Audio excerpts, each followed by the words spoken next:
ফরজ গোসল না করে কাজকর্ম করলে সংসারে কোনো অমঙ্গল হবে কিনা?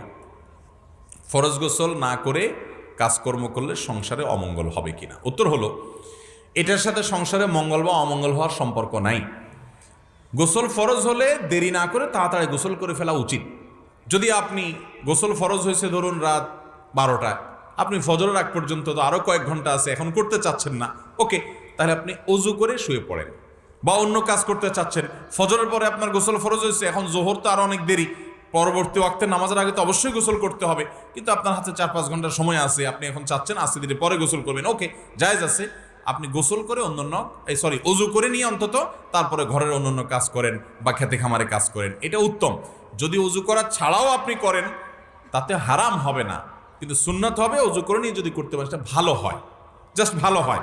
না করলে কোনো বড় গুনাহ হবে ব্যাপারটা এরকম না। আমরা অনেক সময় মনে করি এর কারণে অমঙ্গল হয়, এর সাথে মঙ্গল অমঙ্গলের সম্পর্ক নাই। তবে হ্যাঁ, এটা ঠিক যে সুন্নতের খেলাফ হবে আপনি গোসল অনেক দেরি করে বসে বসে অন্যান্য কাজ করে বেড়াচ্ছেন, এটা সুন্নতের খেলাফ হবে। এবং সুন্নতের খেলাফ হলে যতটুকু অমঙ্গল হওয়ার ততটুকু তো অমঙ্গল হবেই। তো অমঙ্গল বলতে আমরা যা বুঝি সেটা এখানে না।